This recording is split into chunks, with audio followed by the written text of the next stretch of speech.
traz os detalhes sobre a guerra na Ucrânia, que chega ao seu 8º dia. O Luca está em Targu Mureș, que fica na Romênia. Muito bom dia, Luca. Bom dia, William. Bom dia a todos os nossos ouvintes e telespectadores. Eu estou aqui na Romênia, não muito longe da fronteira com a Ucrânia, exatamente onde essa crise humanitária se torna mais visível dia após dia, principalmente com a última atualização dos números de mais de 1 milhão de refugiados em uma semana de conflito. O que chama muita atenção são as imagens recebidas tanto ontem quanto hoje de uma destruição praticamente total de várias regiões da Ucrânia. Vemos uma terra arrasada, vemos um cenário de guerra não visto há muito tempo aqui no território europeu, e também a perda de pontos importantes para os ucranianos, como você bem mesmo mencionou, a cidade de Kherson, ou Kherson, dependendo da pronúncia, que fica no Mar Negro, né, uma cidade portuária importante, 280 mil habitantes, e que possibilita os russos agora terem um acesso diretamente da Crimeia ao continente europeu, porque a Crimeia é uma península, olhando a geografia local, e o objetivo deles é exatamente isso, atacar a cidade de Mariupol, que está próxima das províncias rebeldes do Donbass, e de certa forma conseguir toda essa região costeira entre Kherson e as regiões separatistas, impedindo aí a Ucrânia de ter acesso ao Mar Negro. Lembrando que também há a cidade de Odessa e outras cidades mais à esquerda no mapa, mais ao oeste, mas mesmo assim é uma questão de tempo até isso acontecer, por isso que os olhos ficam sempre nessa reunião que vai acontecer hoje entre ambas as partes na Bielorrússia. Do lado ucraniano, como eu disse aqui, o forte apoio internacional demonstrado na reunião da Assembleia Geral das Nações Unidas, no Parlamento Europeu, pela liderança da União Europeia, no posicionamento de países da OTAN e no discurso da União do presidente Biden constituem importantes suportes para uma posição mais dura do governo ucraniano nas negociações lá em Romel.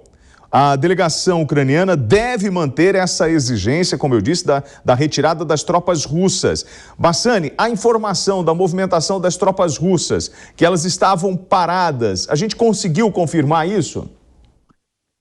Sim, pelo menos por hora, até o resultado desse encontro ser divulgado à imprensa. Não podemos nos esquecer que os ataques foram intensos desde a primeira reunião na segunda-feira até hoje, data da segunda reunião, e que muito dessa destruição chamou a atenção do mundo, influenciou na votação que tivemos ontem na ONU e, obviamente, vai ser usado como um argumento muito forte por parte dos ucranianos para não querer a rendição do governo, do seu presidente e, obviamente, demandar que os russos ajam de maneira mais justa, porque até mesmo na guerra nós temos uma certa ética, um certo código de regras que deve ser seguido e não está acontecendo. Outra notícia que muito me entristeceu hoje de manhã foi que a cidade de Kharkiv, cidade que eu visitei e também falei com todos vocês da Jovem Pan, inclusive você, William, 3 escolas foram bombardeadas e uma igreja. Então a gente percebe que, por mais que não tenha sido objetivo esses alvos civis, eventualmente por um erro de cálculo, até mesmo pela onda de choque que essas bombas, esses mísseis provocam,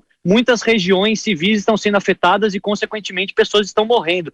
Então é muito importante que isso seja decidido hoje, pelo menos um cessar-fogo. Eu acredito que ambas as partes não querem se comprometer, mas se ninguém se comprometer ou abrir mão de alguma coisa, essa guerra vai durar para sempre.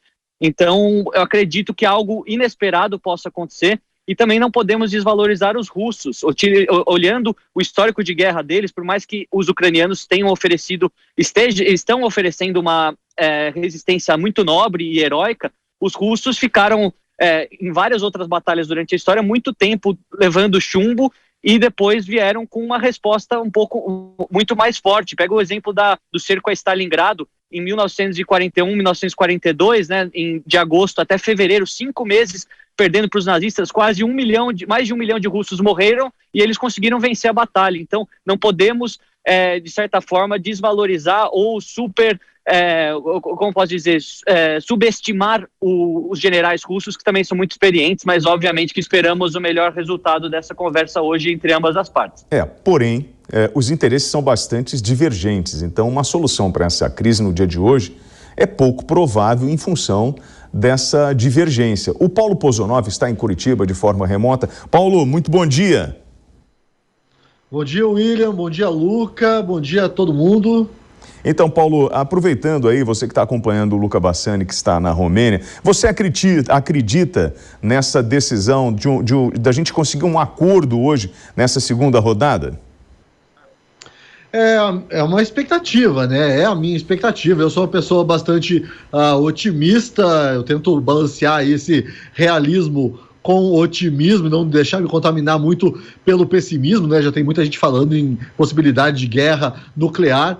Na primeira rodada de negociações, eu realmente não acreditava na possibilidade de um acordo, afinal de contas, é aquela primeira rodada apenas. Até me surpreendeu o discurso, né, o tom bastante agressivo da Ucrânia nessa primeira rodada de negociações. Mas agora, a partir da segunda rodada de negociações, eu acredito que pelo menos ali um corredor humanitário, já tem se falado a respeito disso, ou um cessar-fogo que dê protagonismo, né, realmente a essa negociação diplomática. Eu estava escutando aqui o Luca falar sobre a resiliência militar russa, né? Ele mencionou ali a batalha de Stalingrado, que realmente foi uma batalha épica da Segunda Guerra Mundial, mas naquele caso, Luca, a Rússia, ela era o país, a União Soviética, no caso, era o país agredido, né? O país ali que estava sofrendo uma invasão nazista, e agora esses papéis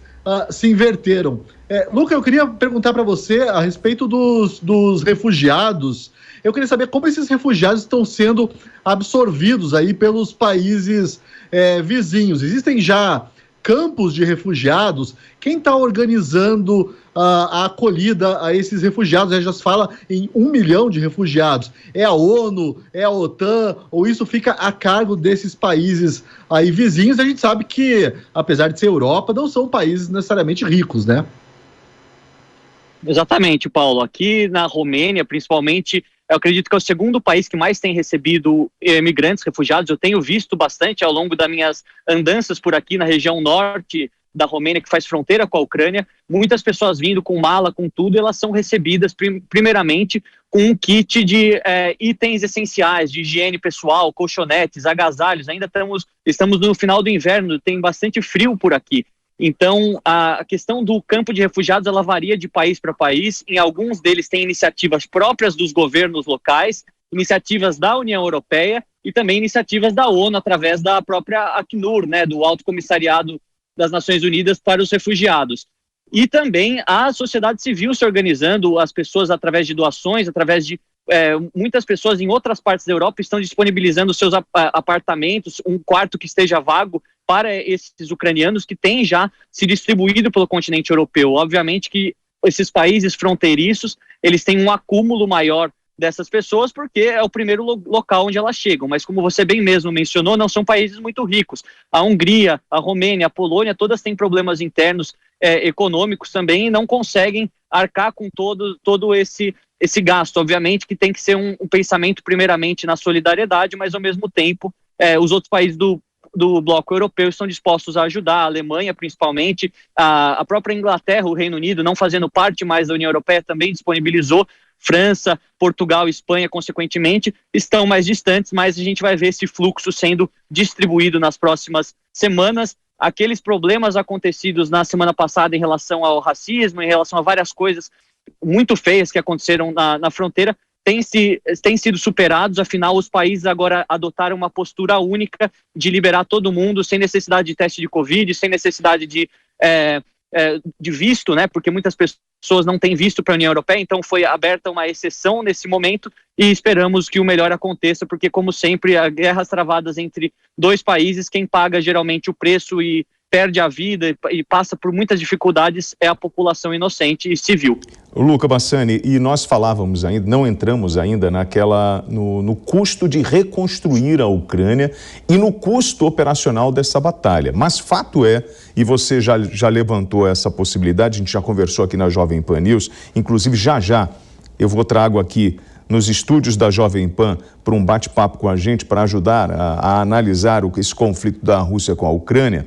Ele que é especialista em segurança de relações internacionais, terrorismo e inteligência, que é o Ricardo Genari. Já eu vou passar a palavra para ele, mas eu queria falar com você sobre o fornecimento de energia e a preocupação em função das usinas nucleares ucranianas. No norte você tem Chernobyl e no sul é Zaporizhia, que atualmente estão em poder das tropas russas. Há outros 3 sítios de usinas nucleares que são responsáveis pelo fornecimento de mais da metade da energia elétrica ucraniana. O risco e como isso está sendo analisado pela comunidade internacional em função disso estar em poder da Rússia no momento de uma guerra.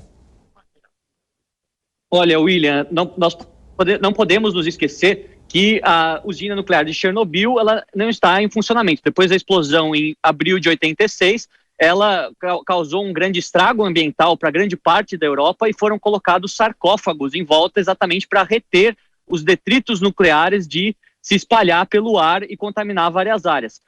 Não podemos também nos esquecer que a União Soviética tinha grande parte da sua produção energética através de usinas nucleares. Então, não só a Ucrânia herdou algumas dessas usinas, mas a própria Rússia tem.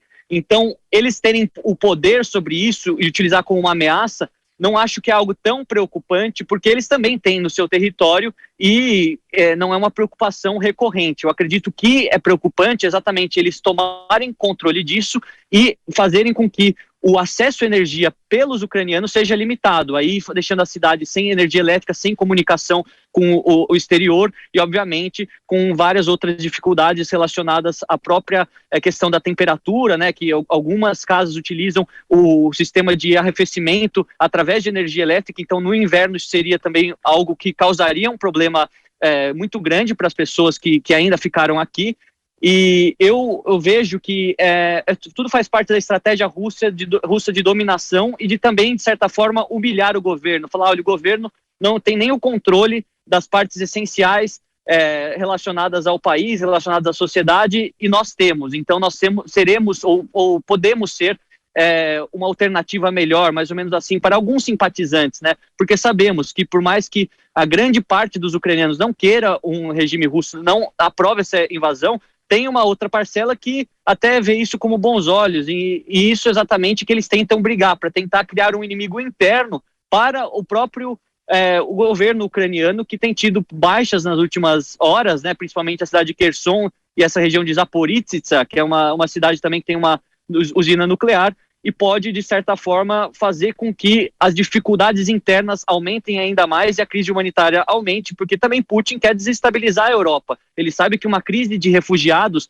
nessa magnitude, 1 milhão até 4 milhões de pessoas que alguns falam, pode fazer exatamente a Europa se desunir, causar novos problemas internos, e isso é interessante para ele do ponto de vista geopolítico.